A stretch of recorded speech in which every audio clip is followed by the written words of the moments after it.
separation of power is so that each side obviously will accommodate each other. And to that extent, I believe that what our democracy should be thinking of is how best that the two arms of government can accommodate themselves as far as budgeting is concerned and the appropriation process is concerned. I'm happy that Mr. Acting President, in the course of trying to assent to the law, made reference to how well they've been able to accommodate each other in the process. That is what it should be. If in the past we have not been able to develop that synergy, I think we should be thinking along that line. It is part of our democratic experience, and we feel that the earlier we start nurturing it, the better for us. So it shouldn't be a clear-cut abandonment or usurpation of the powers of one arm of government by the other. It should be a matter of interplay between those two arms of government in such a way that ultimately they will come to an agreement. But what should not be encouraged is a situation where one arm of government believes that unconstitutionally they can lord it over the other arm of government. I don't think that is good for our democracy, and constitutionally should not be encouraged.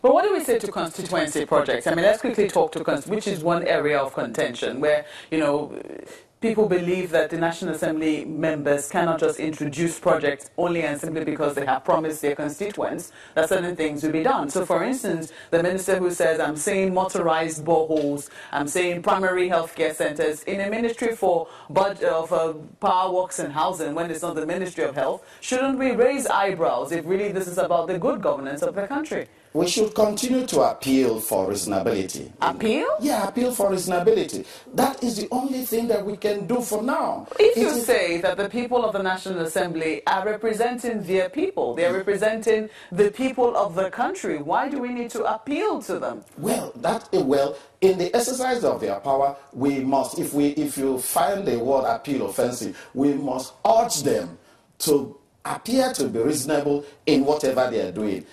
In the exercise of the power that has been vested in them, we urge them to be reasonable. That's the only thing. And also to be circumspect.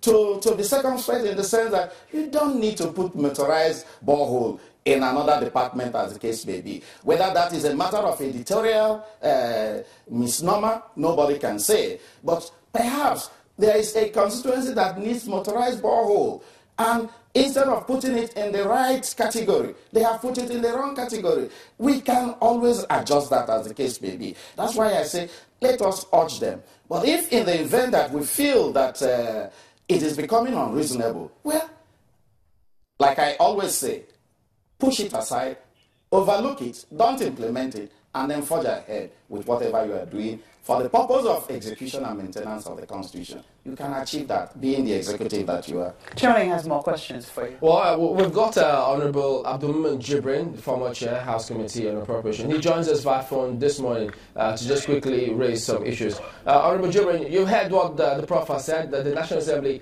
can indeed introduce new projects into the budget. What's your impression about that?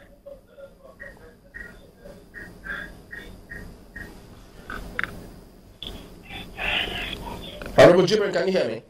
Yes, I can hear you. Yeah, could you go ahead and respond? Thank you so much, Chamberlain. This is an impromptu call, but I'm actually moved to respond to this because I think what Prof is saying is completely misleading, and I'm sorry to use the choice of words. First of all, let me say, what is in contention is not that the National Assembly does not have the powers of appropriations. What is in contention is the limit of that power. Even while I was chair appropriation in the House, repeatedly I have said this. The National Assembly has the power to move funds.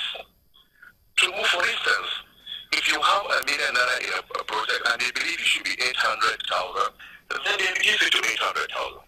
If a project has 1 million, they believe it should be 2 million naira, and they've done their proper work, then they move it to 2 million naira. But you cannot introduce new projects. It's not within the powers of the National Assembly. It's not within the powers of appropriations.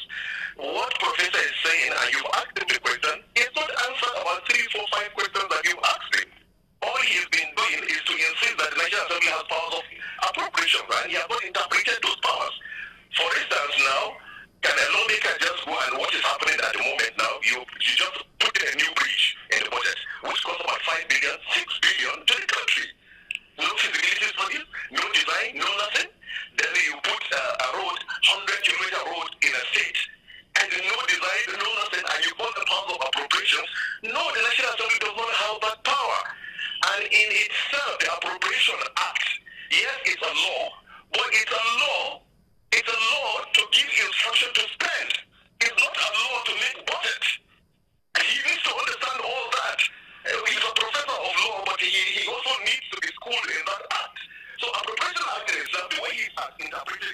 It's not the way he's looking at it. It's not a law to make budgets. It's a law to give power to the executive to spend.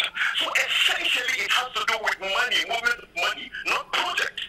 But over the years, the National Assembly has converted that power to projects. And these are the things that we really need to understand. And the second aspect, and that's the final thing I want to say, is that he keeps repeating that, National Assembly can do whatever they do. When it comes to implement, the executive can decide to implement or not to implement.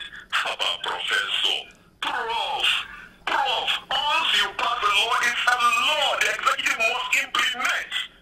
So you need to get that very clear. You can't say the National Assembly can do whatever it wants to do.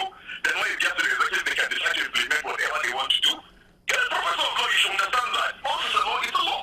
So there is no contention about.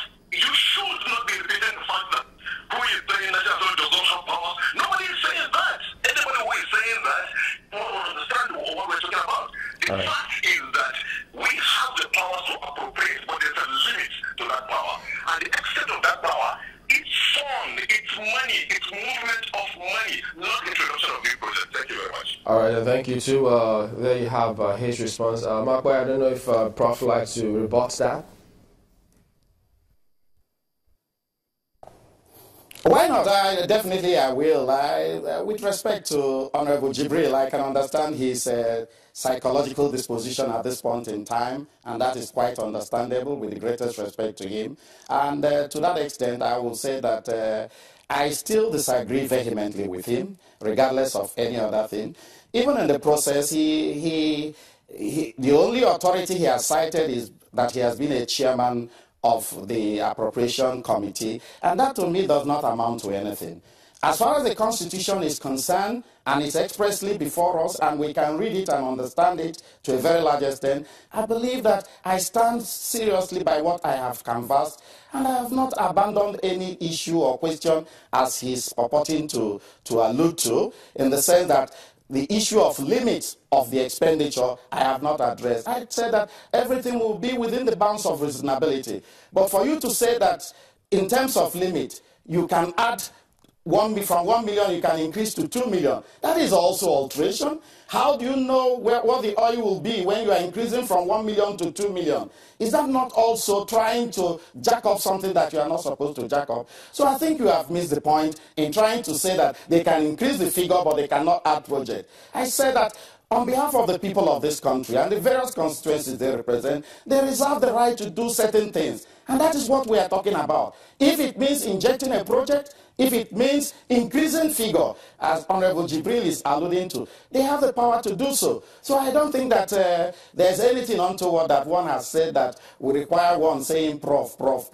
I can understand that for this moment you are possibly not in the good books of what is happening in the National Assembly, but it does not in any way affect my exercising my authority as a professor of law that I'm so proud of for the past 20 years. We'll have to leave it there. We have to thank you very much for coming on Sunrise Daily. Epiphany Azinge is a professor of law and also a former Director General of the Nigerian Institute for Advanced Legal Studies. Sunrise Daily will continue in just a moment. Please stay with us.